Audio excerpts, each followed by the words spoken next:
Bismillahirrahmanirrahim. Assalamualaikum warahmatullahi wabarakatuh.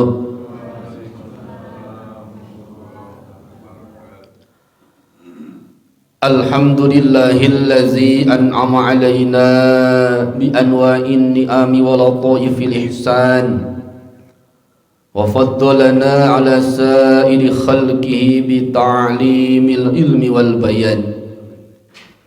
Wassalatu wassalamu ala sayyidina Muhammadinil mab'usi bi khairil milali wal adyan wa ala alihi wa sahbihi buduri ma'alimil ilmi wa syumusi awalimil irfan.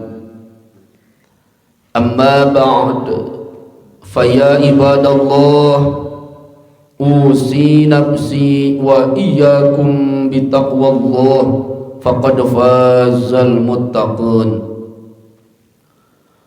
Allahumma anta rabbi la ilaha illa anta khalaqtani wa ana abduka wa ana ala ahdika wa wa'dika mastata'tu a'udzu bika min syarri ma sana'tu abu'u laka bi ni'matika alayya wa abu'u laka bi dzambi faghfirli fa innahu la yaghfiru dzunuba illa anta.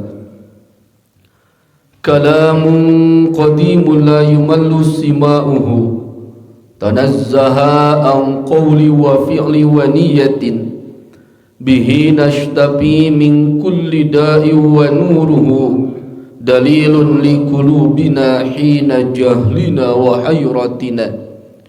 Faya Rabbana mati'na bisirri hurufihi wa nawwir bihi qulubana wa sam'ana wa maqlatana.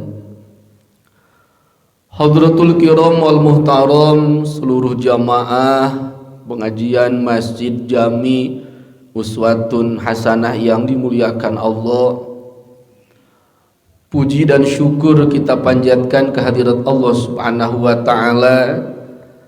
Salawat dan salam senantiasa dilimpahkan kepada junjungan kita baginda Nabi Muhammad sallallahu alaihi wasallam, pada keluarganya, sahabatnya dan seluruh pengikutnya hingga hari kiamat.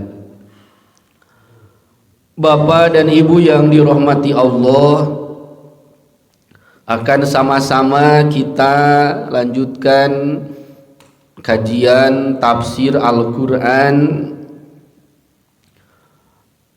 Surah Al-Fajr, dimulai dari ayat 15.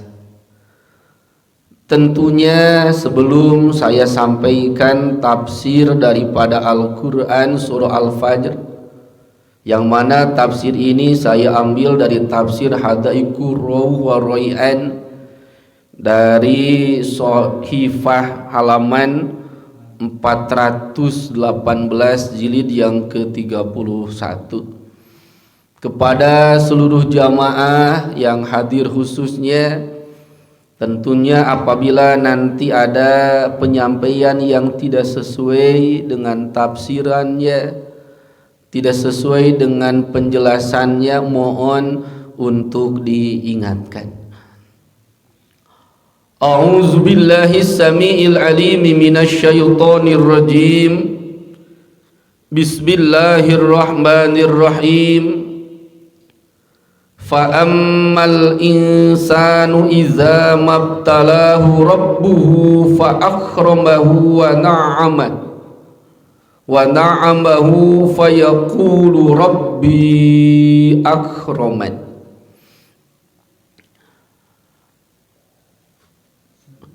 Wa amma idza mabtalahu faqadara alaihi rizqahu fayaqulu rabbi ahanan.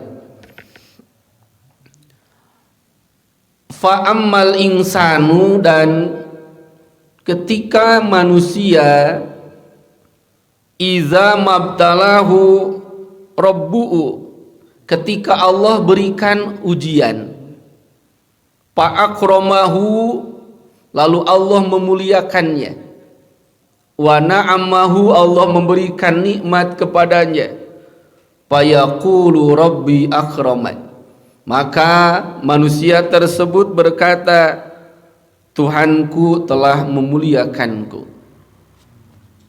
Wa amma idza mabtalahu faqadara alaihi rizqahu fayaqulu rabbi ahanan. Namun apabila Tuhan mengujinya lalu membatasi rezekinya, maka dia berkata, Tuhanku telah menghinaku. Jamaatul kiram yang dirahmati Allah, sebelum memulai tafsir daripada dua ayat ini, perlu sama-sama diingat kembali daripada ayat sebelumnya. Dalam ayat 14 Allah menjelaskan, inna rabbaka labil mirsad. Ini yang harus sama-sama kita yakini. Inti daripada sumpah yang disampaikan Allah Subhanahu wa taala, di mana dalam sumpah tersebut dijelaskan pada pertemuan sebelumnya ada 5 yang menjadikan objek sumpah. Dan inti daripada sumpah tersebut, Allah mengingatkan kepada kita, inna rabbaka labil mirsad. Sesungguhnya Tuhanmu itu selalu mengawasi kita. Sesungguhnya Allah Subhanahu wa taala tidak pernah lupa kepada kita. Inna rabbaka labil mirsad. Setiap perkataan, setiap perbuatan yang kita lakukan, ucapan yang kita ucapkan, labil mirsad, itu tidak akan luput daripada pengawasan Allah Subhanahu wa taala.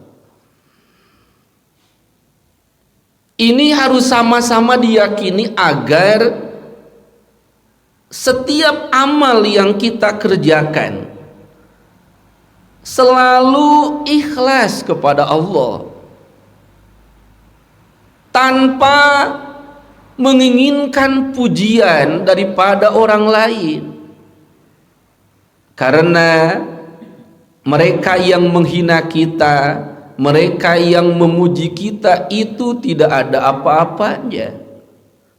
Setiap amal yang dikerjakan pasti akan kembali kepadanya. Itu sedikit mengulang daripada penjelasan sebelumnya, inna rabbaka labil mirsad. Karakter manusia yang dijelaskan dalam Al-Quran surah Al-Fajr ayat 15 dan ayat 16, fa ammal insanu idza mabtalahu rabbuhu fa akramahu wa na'ama fa yaqulu rabbi akraman. Manusia itu ketika Allah Subhanahu wa taala memberikan ujian kepadanya, fa akramahu, lalu Allah muliakannya, bil quwwati wal jah dalam tafsirnya. Yang dimaksud dengan kemuliaan yang Allah berikan, bil quwwati, Allah memberikan kekuatan, wal jahi, Allah memberikan jabatan, Allah memberikan kepangkatan. wa na'amahu, dan Allah memberikan nikmat. Dalam tafsirnya bil mali, Allah berikan harta. Wasi'atil aishi, Allah berikan kelapangan dalam kehidupannya. Rumah dia miliki, kendaraan dia pun miliki, jabatan dia miliki, kehidupan cukup, apa yang diinginkan selalu dapat diraih, dapat dicapai. Fayaqulu rabbi akraman, lalu manusia ini berkata, Rabbi akraman, Tuhanku telah memuliakanku. Wa amma iza mabtalahu rabbuhu, dan ketika Allah memberikan ujian kepada dia, faqadara alaihi, Allah sempitkan rezekinya, aydayyaqa rizqahu, Allah sempitkan rezekinya, Allah sulitkan usahanya.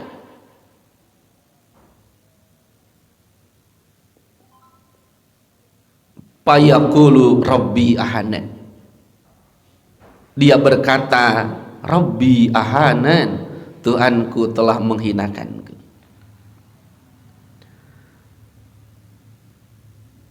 Jamaatul kiram yang dirahmati Allah,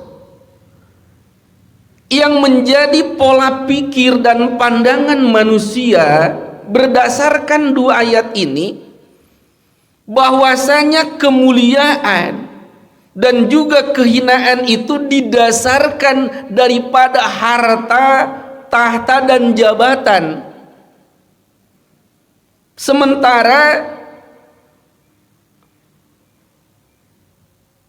bahwasanya ujian itu, kalau kita sama-sama lihat, orang-orang yang paling berat ujiannya adalah para nabi Allah. Setelah para nabi Allah, summal aulia, lalu orang-orang yang dikasihi Allah, summal amsal fal amsal, lalu orang yang sepantarnya.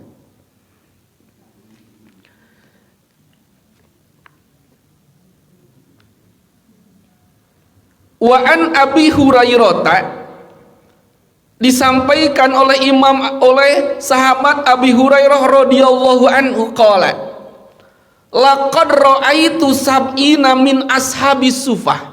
Disampaikan oleh sahabat Abi Hurairah, laqad ra'aitu sab'ina min ashabis sufah, saya telah melihat 70 orang ahli sufah. Siapa ahli sufah? Santri-santri Rasulullah yang tiap hari belajar langsung kepada Rasulullah. Apa yang dilihat daripada ashabi sufah? Ma min umrojulun alaihi ridaun, imma izarun wa imma kisaun, qad rabatuhu fi a'nakihim, famin ama yablughu nisfas saqain, wa min ama yablughu nisfar rukbatain. Dari 70 orang santri-santri Rasul yang dinamakan ahli sufah, dia tidak memiliki pakaian yang layak, dia tidak memiliki kisah, sorban, selendang. Apa yang dia pakai hanyalah sarung yang sampai kepada setengah daripada betisnya. Wa min ama yablughu nisfar rukbatain, bahkan sampai kepada 2 lututnya, yang hanya menutupi auratnya saja.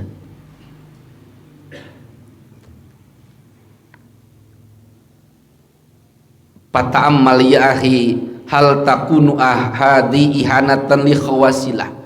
Yang menjadi pelajaran bagi kita, fata'ammal, berpikirlah, hal takunu hadhi ihanatan li khawasilah, ketika ahli sufah dengan penampilan seperti itu, tidak memiliki pakaian yang layak, yang indah, yang semestinya, apakah hal hiya ihanatan, apakah ini bukti penghinaan Allah li khawasilah, untuk orang-orang yang sangat istimewa. ahli supah ini santri-santri Rasul yang langsung menerima ilmu daripada Rasulullah, orang-orang kekasih Allah. Tapi apabila dilihat mereka orang yang sangat dimuliakan Allah, pakaiannya seperti itu, apakah itu menghinakan? Maka tentu jawabnya bukan. Fal mu'minu pi maqamish imma pi maqamish syukri au pi maqamis subri. Bahwasanya mukmin itu apakah termasuk orang yang syukur atau orang yang sabar. Al imanu nisbani, nisbun sobrin wa nisbu syukrin. Iman itu dua, yang setengahnya syukur, setengahnya adalah sabar.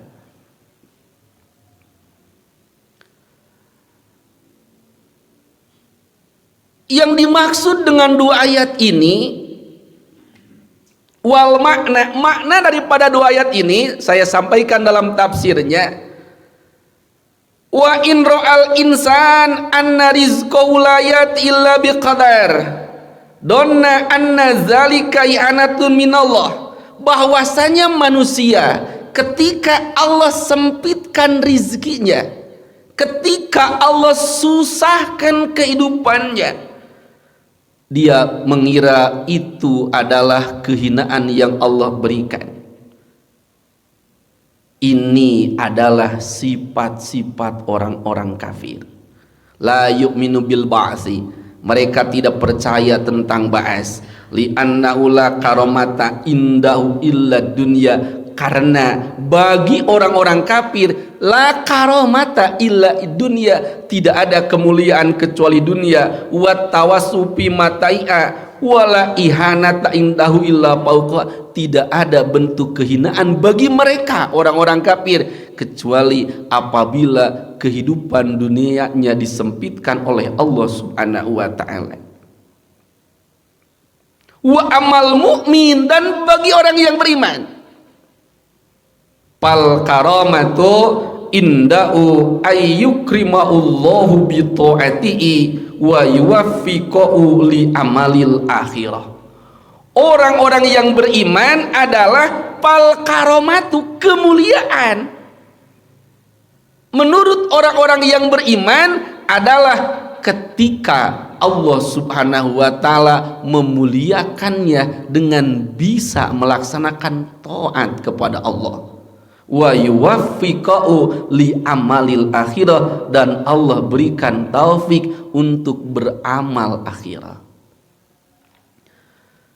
Jamaatul kiram yang dirahmati Allah, tentunya dengan dua ayat ini kita jangan salah tafsir, jangan salah pemahaman. Sesungguhnya kemuliaan dan kehinaan itu bukan didasarkan daripada nikmat dunia berupa pangkat, jabatan, dan juga harta. Sesungguhnya kemuliaan itu ketika Allah Subhanahu wa ta'ala melangkahkan kaki kita bisa sholat berjamaah, Allah bisa menggerakkan tangan kita untuk bersedekah, Allah bukakan mata kita melihat Al-Quran, Allah bukakan lisan kita untuk melafalkan haraf-haraf Al-Quran. Itu adalah hakikat daripada kemuliaan. Tentunya dengan dua ayat ini akan menjadikan ukuran, akan menjadikan barometer bagi kita, apakah kita termasuk mukmin yang sempurna atau justru orang yang mengaku beriman tapi memiliki sifat-sifat seperti orang-orang kafir.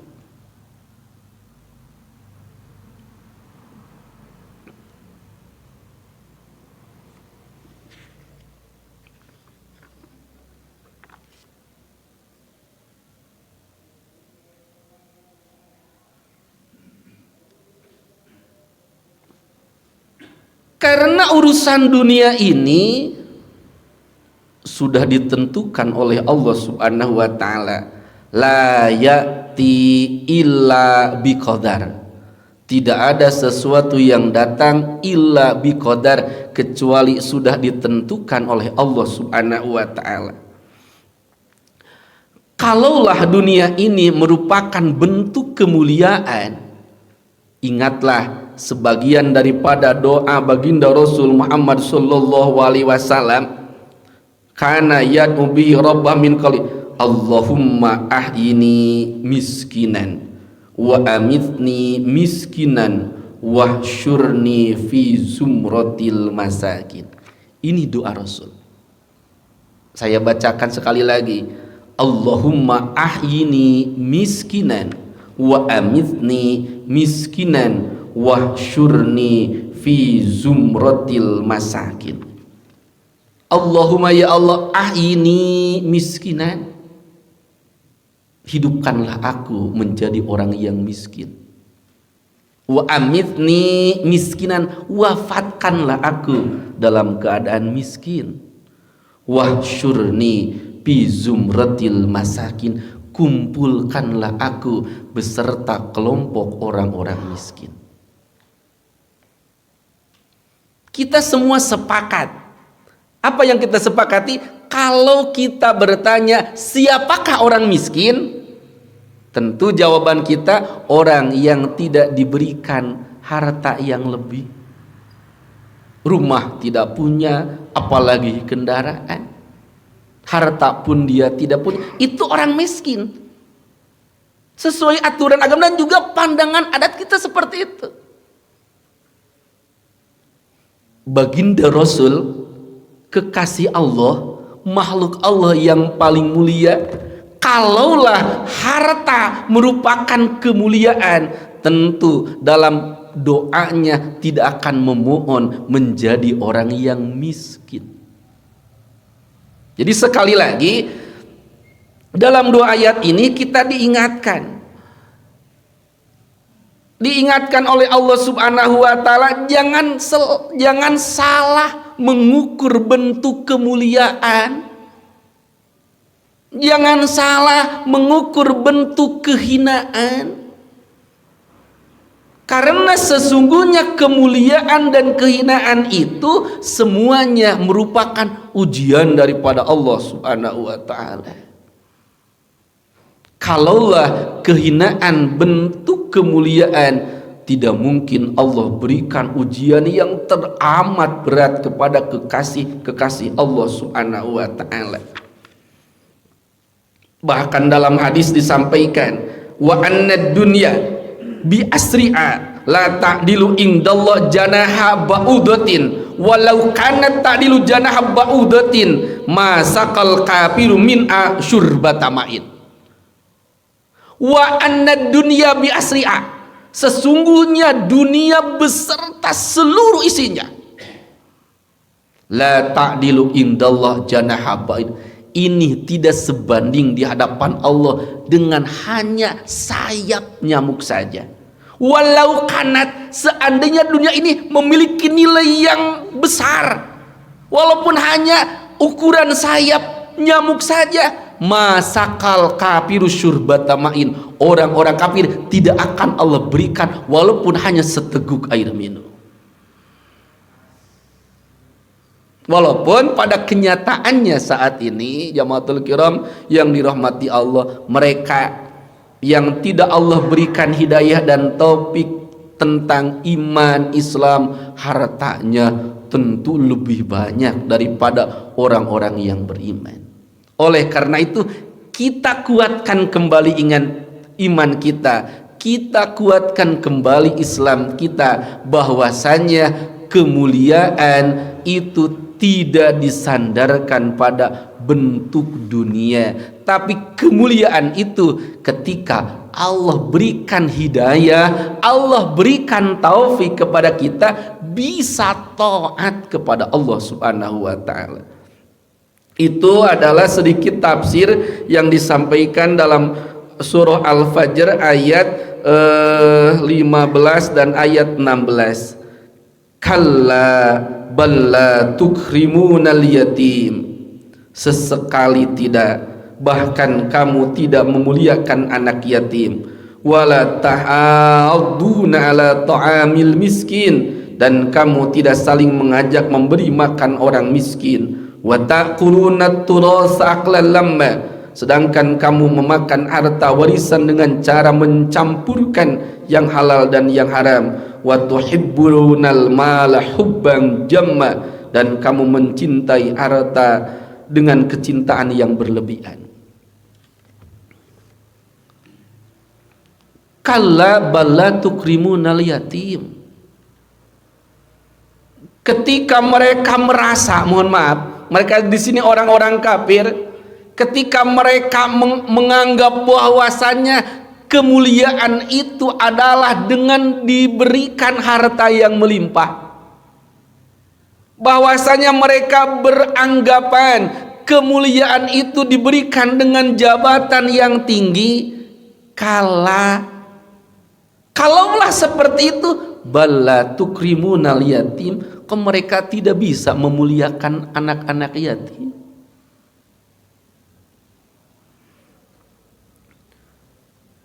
Wal yatim min bani Adam, dalam tafsirnya dijelaskan yang dimaksud dengan yatim min bani Adam, dari manusia, huwa allazi faqida abahu wa kana ghaira baligin. Yatim itu adalah orang yang kehilangan orang tuanya, wa kana ghaira baligin, dan dia belum sampai usia balig. Wa minal bahaim, ada ukuran bahaim, ada ukuran hewan yang termasuk yatim. Allazi faqida ummah, yaitu seekor hewan yang ditinggalkan ibunya, itu pun kategori yatim. Baginda Rasul Muhammad sallallahu alaihi wasallam menyampaikan, ahabbul buyut ilallah baitun fi'i yatimun mukramun. Ahabbul buyut, sebaik-baiknya rumah, ilallah, di hadapan Allah, baitun, adalah rumah, fihi yatimun, di dalamnya ada anak yatim, mukarramun, yang dimuliakan.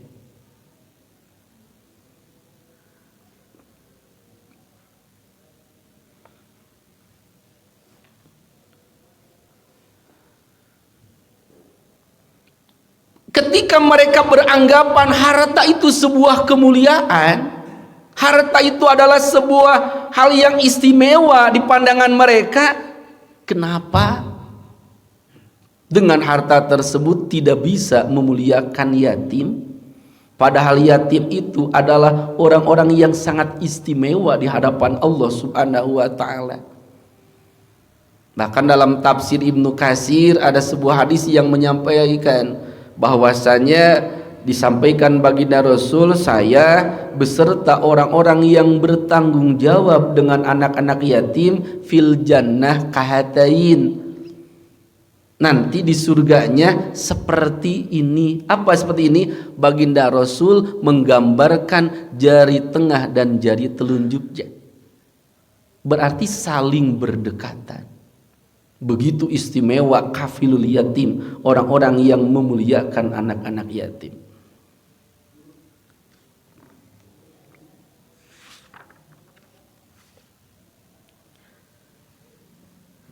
Wala tahaduna ala ta'amil miskin, dengan harta tersebut tidak bisa memberikan makan kepada orang-orang miskin. Wa ta'kuluna turasa aklan lama, bahkan yang lebih kejam justru dengan yatim tersebut warisannya dicampurkan dengan hartanya. Justru dengan harta yatim tersebut dijadikan jalan untuk menambah hartanya. Wa tuhibbunal mala hubban jamma, mereka begitu mencintai hartanya. Jamatul kiram yang dirahmati Allah, yang dimaksud dengan ayat wala tahaduna ala tu'amil miskin, wal khulasoh, kesimpulannya, wa idza lam tukrimul yatim, ketika mereka tidak bisa memuliakan yatim, walam yusi ba'dukum ba'dan bit'amil miskin, dan juga tidak saling berwasiat sesama mereka untuk senantiasa memberikan makan kepada orang-orang miskin. Faqad kadzabat mazaimukum bi annakum qaumun sholih, maka itu sebuah bukti nyata bentuk kebohongan mereka. Mereka yang diberikan Allah harta banyak dengan berprasangka dia adalah akraman, Allah adalah hamba-hamba Allah yang dimuliakan, dia adalah orang-orang yang dimuliakan Allah, tetapi pada kenyataannya dengan yatim tidak baik, tidak bisa memberikan makan, maka faqad kazzabat mazaimukum fi annakum qaumun sholih, itu adalah bentuk kebohongan mereka dengan sangkaan mereka, dengan keyakinan mereka termasuk kaum-kaum yang saleh. Wa taquluna turasa aqlan lamma, makna daripada ayat ini, innakum taqulunal mala alladzi yatrukuhu may yatawaffa minkum aqlan syadida, bahwasanya orang-orang ini memakan harta daripada yatim ini aklan syadida, dengan mencampur adukan dengan hartanya. Padahal dalam surah An-Nisa pernah disampaikan dalam tafsirnya, ketika orang memakan harta yatim dengan jalan zalim, maka saya selaunakum sa'ira, ancamannya jelas, Allah akan masukkan mereka dalam neraka sa'ir. Jadi dewasa ini dengan banyak sering ada panti ataupun yayasan yatim piatu duafa dan lain-lain, itu adalah ujian terbesar. Apabila dimuliakan yatim, maka surga jaminannya. Apabila justru hanya mencari harta tanpa diberikan hak yang sebenarnya, saya selaunakum sa'ira, neraka sa'ir kembalinya. Nauzubillah summa nauzubillah. Kalla iza dukkatil ardu dakang dakka. Allah ingatkan kembali, kalla iza dukkatil ardu dakang dakka, sekali-kali tidak apabila bumi diguncangkan berturut-turut. Ini adalah ancaman Allah subhanahu wa ta'ala. Mohon maaf, ini peringatan daripada Allah subhanahu wa ta'ala. Kala iza dukkatil ardu dakang daka, jangan begitu, jangan hidup seenaknya, jangan hanya berbahagia dengan urusan harta. Apa yang akan kita hadapi? Iza dukkatil ardu dakang daka, akan terjadi kiamat. Waja'a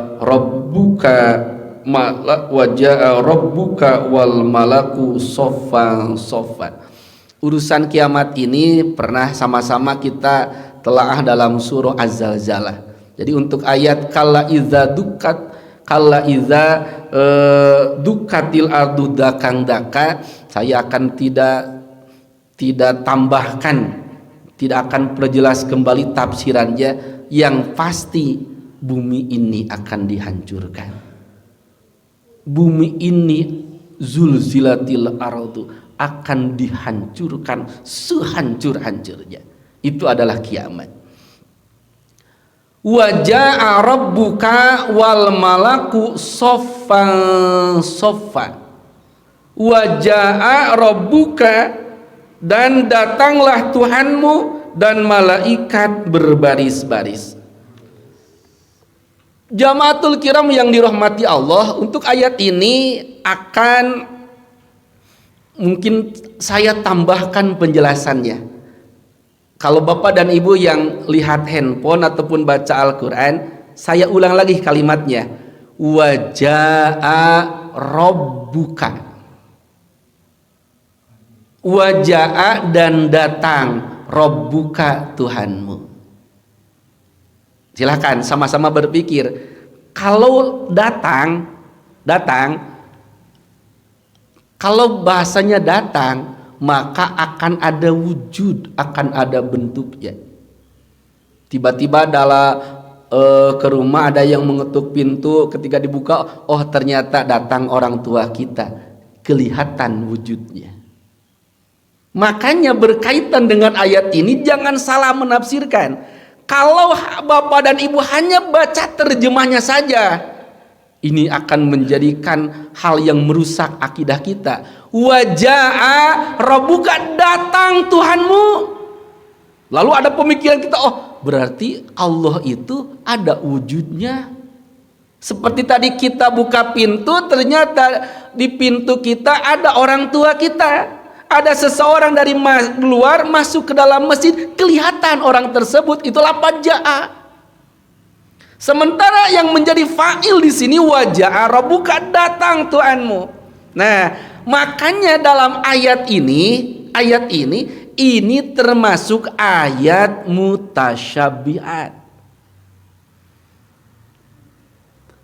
Dalam Al-Quran surah Ali Imran ayat 7, dalam Al-Quran ini terbagi dua. Ada ayat mutasyabihat, ada ayat muhakkamat. Ini sangat penting. Takut nanti kalau saya salah mohon diingatkan. Karena ini urusan akidah. Apa ayat muhakamat? Ayat-ayat Al-Quran yang maknanya jelas. Seperti ayat tadi sebelumnya. Kalau kita baca terjemahnya ini tidak ada masalah. Tetapi ada juga ayat mutasyabihat. Ada ayat yang masih samar maknanya. Seperti ayat ini, waja'a rabbuka, datang Tuhanmu. Awas, jangan salah dalam akidah kita. Jangan berprasangka ketika lapanya ja'a rabbuka, oh Allah itu ada wujudnya, Tuhan itu ada wujudnya. Seperti ayat yang lain perbandingannya, yadullahi fauqa aidihim dalam surah Al-Fath. Kalau Bapak dan Ibu terjemahkan seperti ini, yadullahi, tangan Allah. Yad itu artinya tangan. Kalau dibaca terjemahnya yadullah, tangan Allah, nauzubillah, jadi orang kafir. Masa Tuhan memiliki tangan? Ar-Rahmanu 'alal arsyistawa. Orang yang tidak paham dengan ayat ini maka memiliki pemahaman Allah itu ada di arasy. Nauzubillah, summa nauzubillah. Mereka tidak paham bahwasanya dalam Al-Quran ada ayat muhakamat, ada ayat mutasyabihat, ada ayat yang maknanya sudah jelas, ada juga ayat yang memiliki makna pemahaman lebih. Berkaitan dengan ayat mutasyabihat ini, para ulama beda pendapat. Yang pertama ada kelompok ulama salaf, yang kedua ada kelompok ulama khalaf. Ulama salaf ini, Bapak dan Ibu yang rahmati Allah, kalau ada ayat mutasyabihat maka tidak diberikan arti, tidak diberikan makna. Yadullahi, yad Allah, jangan pernah mengartikan yadullah, tangan Allah. Waja'a rabbuka, dan ja'a rabbuka, tidak diartikan. Karena kalau diartikan ini akan bertabrakan dengan akidah. Ingat, Allah itu mukhalafatul lil hawa disi. Tidak ada bentuk makhluk pun yang sama dengan Allah. Kalau masih menggambarkan Allah ada yang di makhluk, Allah di atas aras, Allah di bawah, Allah itu seperti maka itu adalah kafir. Berarti tidak tahu Allah itu seperti apa, karena Allah itu mukhalafatul hawadisi. Makanya kelompok ulama salaf ini ulama terdahulu yang hidup 500 tahun setelah baginda Rasul. Baginda Rasul wafat 500, itu dinamakan ulama salaf. Ini namanya Thoriqul Aslam, agar selamat. Nah, lalu banyak kelompok-kelompok filsafat, orang-orang yang berpikir tetapi pemikirannya salah, diartikan ayat mutasyabihat ini dengan arti yang salah. Seperti tadi, yadullahi, tangan Allah di atas tangan makhluknya, ar-rahmanu alal arsyistawa, Allah itu berdiam di aras, waja'a rabbuka, Allah itu datang. Maka oleh ulama-ulama kholaf ini diartikan maknanya bukan seperti itu. Makanya di sini saya sampaikan terjemahannya dulu. Waja'a rabbuka, kalau Bapak dan Ibu lihat terjemah mau di HP atau Al-Qur'an pasti tafsirnya sama, terjemahnya sama. Datang Tuhanmu. Bisa dibuktikan, dan datanglah Tuhanmu. Kalau datang itu berarti seperti dari luar tiba-tiba masuk, seperti itu kalau bahasa datang. Tiba-tiba dari tidak ada menjadi ada, itu artinya datang. Jangan salah. Dalam hadis qudsi berkaitan dengan qiyamul lail, yanzulu rabbuna, bahwasanya turun Tuhanmu di sepertiga akhir. Kalau turun berarti asalnya dari atas lalu ke bawah, itu turun. Mereka tidak paham, mereka tidak tahu bahwasanya dalam Al-Quran ini ada ayat mutasyabihat. Ada ayat-ayat yang masih samar, tapi dengan kesamaran tersebut jangan salah mengartikan.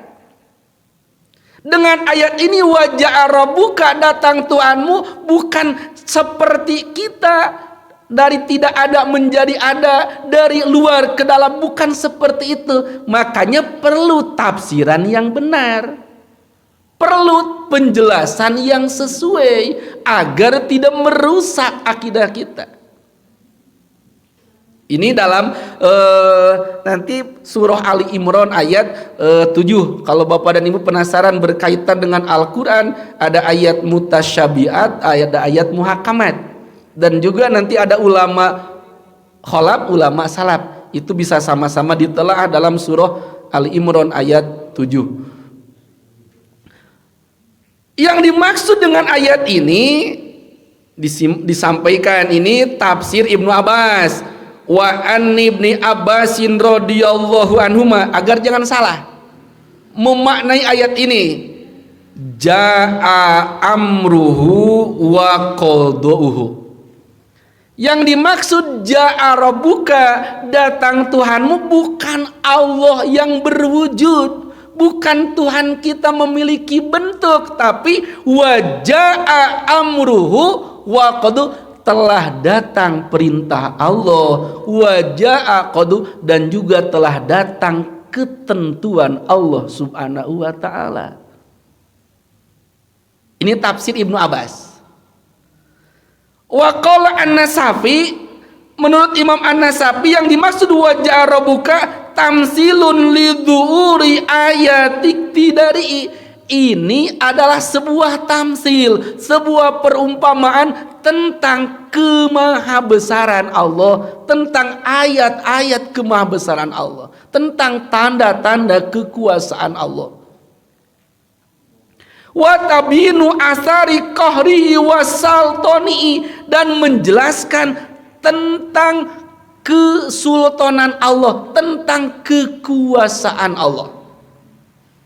Fa inna wahidan minal muluk idza hadara bi nafsihi zuhara bi uduri min astaril haibah malayat haru bi uduri wuzaroi wasri khawasi. Wajah Asy-Syaukani, yang ketiga tafsir menurut Imam Asy-Syaukani berdasarkan ayat ini. Ja'a amruhu wa qada'uhu wa dhaharat ayatuhu, telah datang ayat-ayat Allah, telah datang qada atau takdir Allah subhanahu wa ta'ala. Jadi bukan Allah yang datang, laksana manusia. Jangan sampai salah.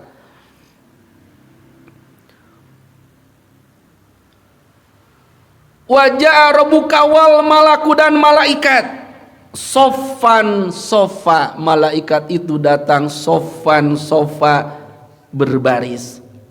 Dalam tafsirnya ini wa yakununa sab'ata sufufin, ada 7 sof. Makanya sof ini, aturan berbaris ini, apalagi dalam sholat, itu bukan aturan manusia, itu adalah perintah Allah subhanahu wa ta'ala.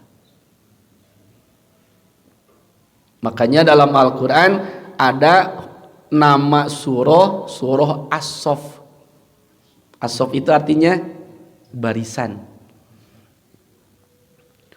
Wa ja'a rabbuka wal malaku soffan soffa waji'a yauma idzim bi jahannam. Waji'a yauma idzin, waji'a dan didatangkan.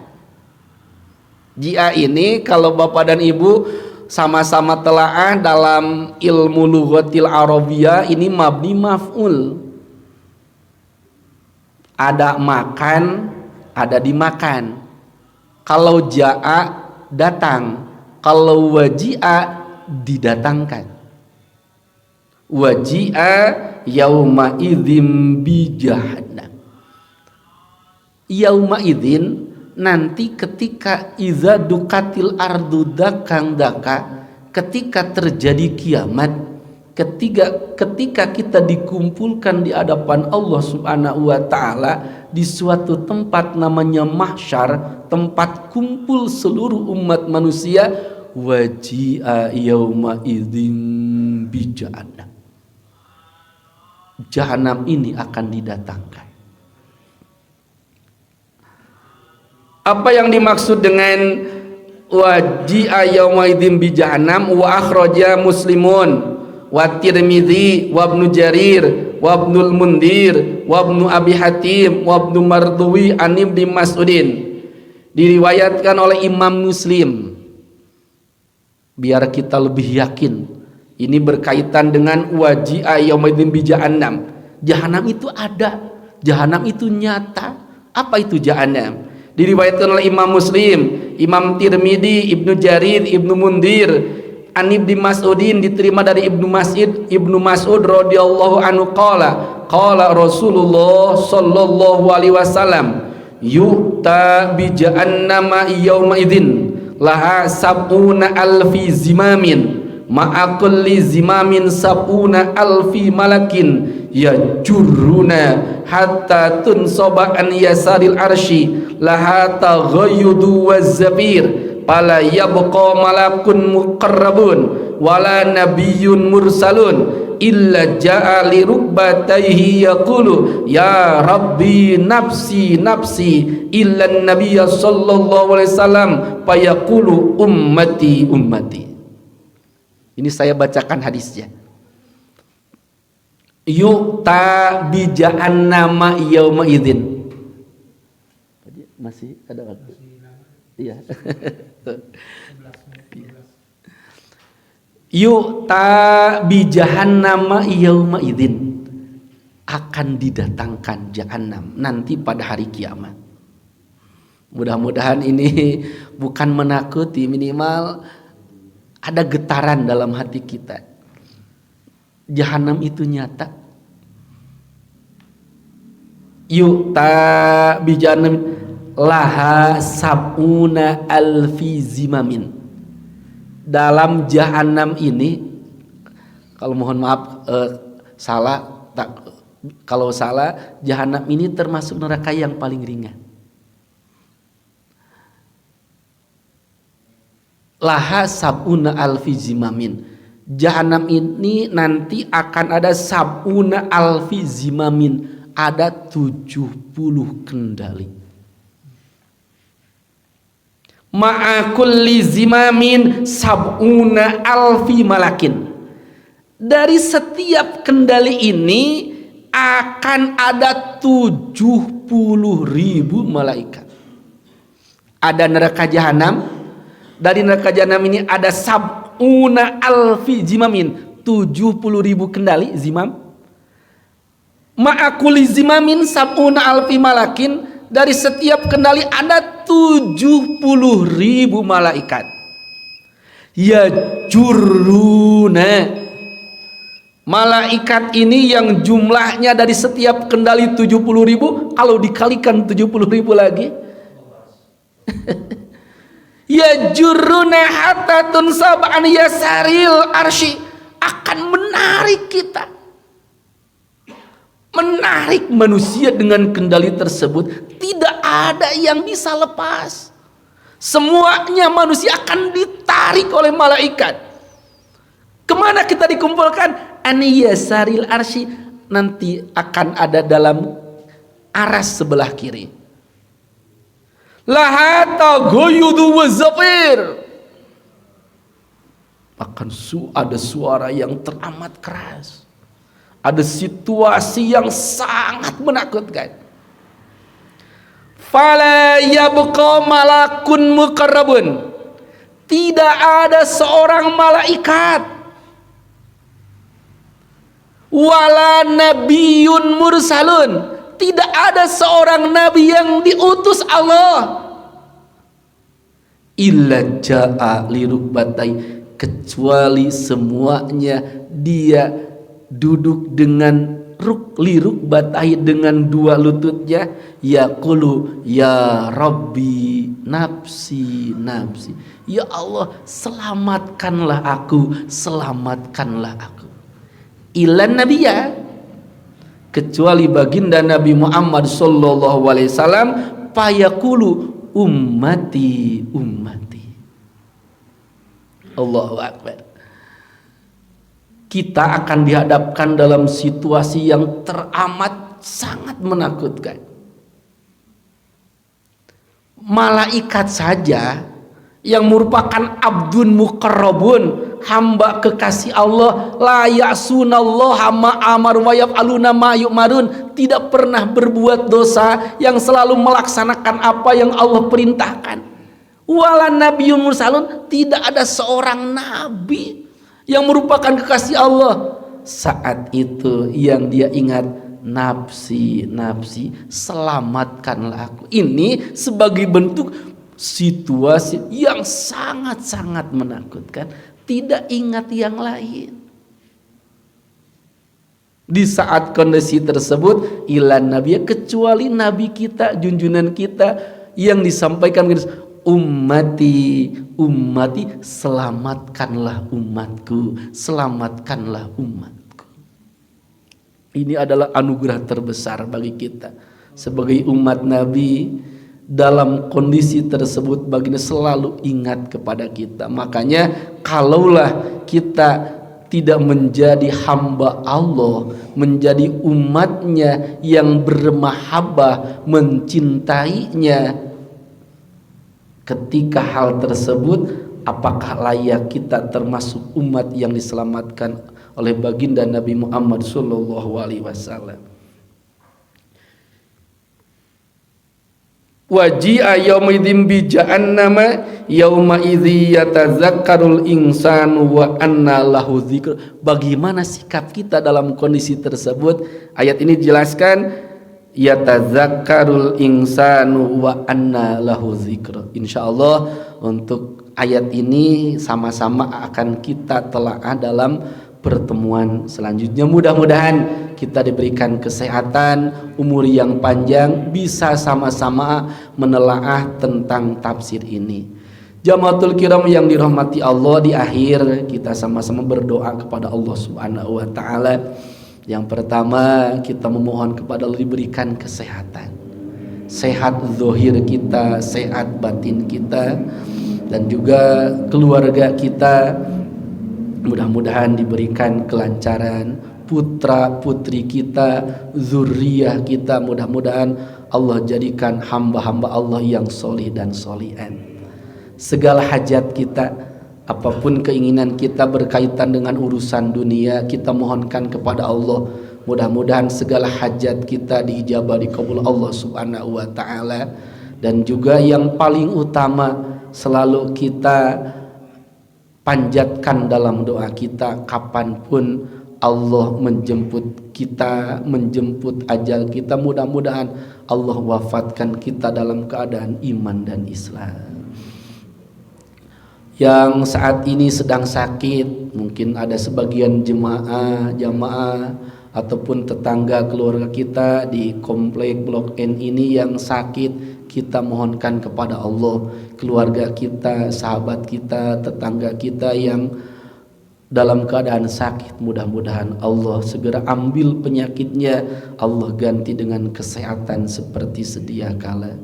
Saudara-saudara kita yang sedang berjuang di Jakarta, mudah-mudahan hajatnya, mudah-mudahan maksudnya menjadi amal yang baik, amal yang solih. Dan juga tentu kita selalu berdoa walaupun kita tidak hadir di kejuan ini, kita berdoa untuk saudara-saudara kita khususnya yang di Palestina, di Gaza, mudah-mudahan diberikan kekuatan, Allah senantiasa memberikan kemenangan, izul Islam wal muslimin. Allah hancurkan orang-orang kafir sehancur-hancurnya. Amin ya Allah ya rabbal alamin. Ala hazi niyatil mazkura fi kulli niyatin sholihah. Al-Fatihah. A'udzu billahi minasyaitonir rajim. Bismillahirrahmanirrahim. Alhamdulillahi rabbil alamin. Ar-Rahmanir Rahim. Maliki yaumiddin. Iyyaka na'budu wa iyyaka nasta'in. Ihdinas siratal mustaqim. Siratal ladzina an'amta 'alaihim ghairil maghdubi 'alaihim waladdallin. Mohon dimaafkan, tentu banyak kesalahan. Akhirul kalam, wassalamualaikum warahmatullahi wabarakatuh.